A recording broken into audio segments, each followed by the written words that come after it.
Hey you guys, it's Yusuf right here. You can call me Joey or Yusuf if you want to. And welcome to the first video for our channel. It's pretty exciting. We're going to be starting off with the Age of Ultron storyline.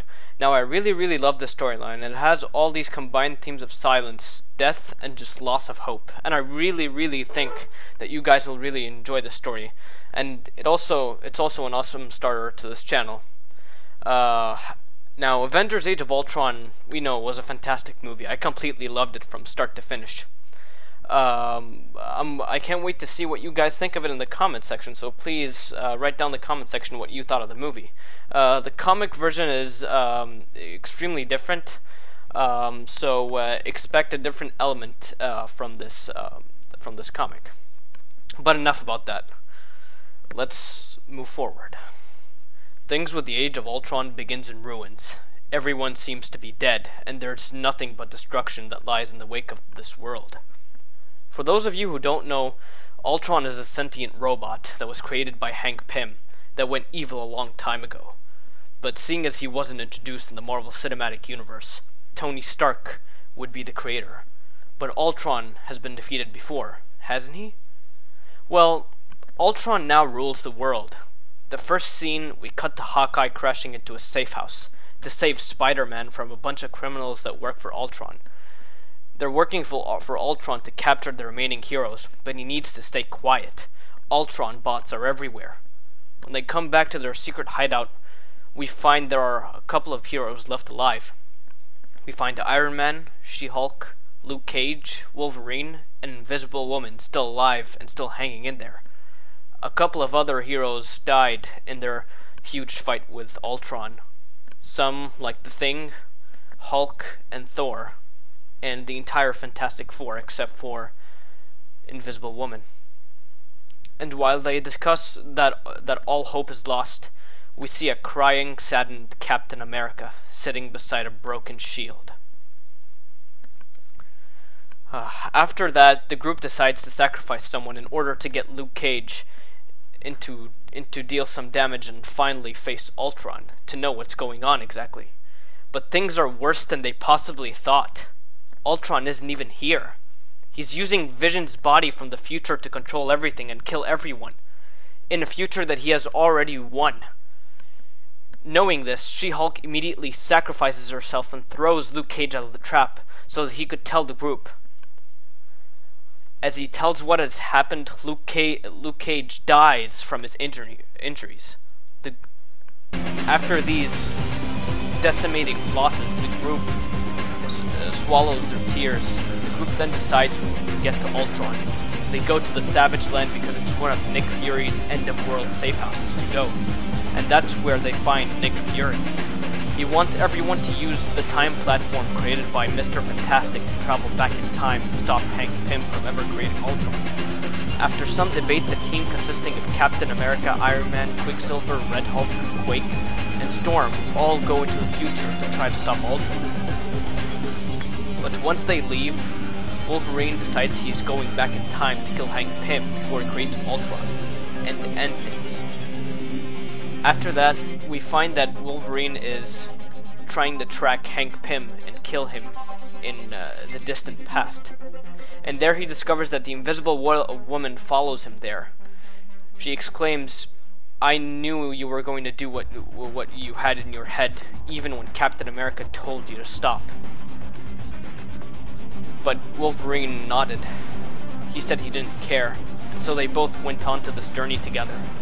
We quickly find that our heroes were sent to distract Ultron are being overcome with Ultron bots and are starting to lose and fall. They're all about to die. They can all be seen just fighting. Captain America throwing his shield, Storm summoning her thunder, and everyone just struggling to keep themselves alive. While this is happening, Invisible Woman and Wolverine debate over killing Pym, and the good and bad he has done to this world, including Ultron, and what else he might do. After a brief moment, Wolverine then decides to kill Ant-Man. Hank Pym is now dead. After this is done, they immediately go back to the present and realize something isn't right. The Korean Squall War is back on Earth, with helicarriers everywhere in New York City, and this is where they meet the Defenders. Now, as a side note, you guys could say that they're a different version of the Avengers, with Doctor Strange leading the group. They then go to meet a cyborg Tony Stark that has been deeply wounded in the war and is now part machine. Tony then explains what happened when Wolverine killed Hank Pym. He altered everything. Latveria and Asgard went to a huge war, weakening the Earth and expanding the Avengers. Now, if you guys don't know what Latveria is a country, is basically Doctor Doom's country that he runs and is in charge of, and he controls it all. And of course, we all know that Doctor Doom has his own obsession of getting in control or getting his magical powers with Odin and trying to reach the realm of Asgard. Thus, the Latveria-Asgard wars. This really weakened the Earth and eventually disbanded all the Avengers. And Thor was never to be seen again. And with this huge fight between the Korean Squall War and all the other heroes, everything gets destroyed. Everyone is just falling out of the sky and dying.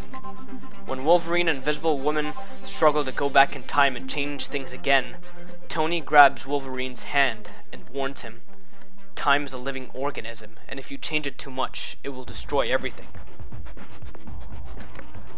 They go back in time to stop Hank Pym's death, but we find that there are two Wolverines. They try to figure out how to solve this huge mess. And eventually Hank Pym decides to put a failsafe into Ultron so that he could simply switch him off.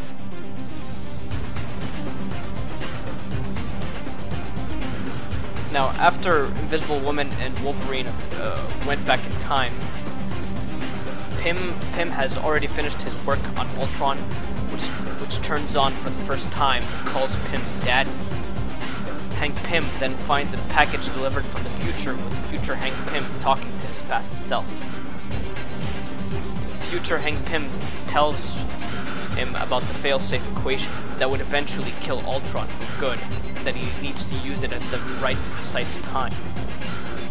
We go in to find the Avengers go into saving Spider-Woman, and they accidentally wake Ultron up.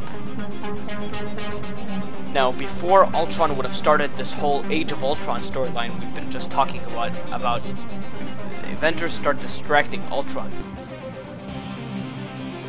Distracts Ultron while Hank Pym uploads the equation. The Avengers rush in to distract him as fast as they could to buy Hank Pym some time.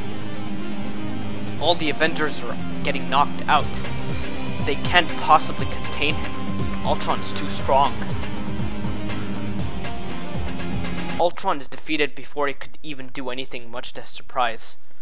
The equation eats up all of Ultron's programming and completely destroys him right when all hope seemed to be lost. He's nothing but an empty body now. And after that, we then go to back to the present, where Invisible Woman and Wolverine have returned, and they've seemingly corrected everything. Invisible Woman cries in the background while Wolverine looks into the future. We find that everyone is okay, and everything's okay. No one's dead. But just as they're laughing and starting to smile, a massive shockwave travels rippling through time and space. And we find that a lot of events and a lot of alternate universes begin to clash into one another. Wolverine has broken the space-time continuum and has basically ripped time and space. Galactus shows up to devour the planet and find out what is going on and what just happened. This story completely impacts everything that is to come after it. X-Men, Fantastic Four, Guardians of the Galaxy, Inhumans. The space-time continuum has been disrupted, and it is affecting everything in the universe and alternate universes. This is the end of the Age of Ultron storyline. Now, I really hope you guys enjoyed this video. It's a great story and it took a lot of time making this video. So please subscribe, thumbs it up, and share if you liked it. I really hope you guys did. And I will catch you guys later. You guys stay classy. Peace.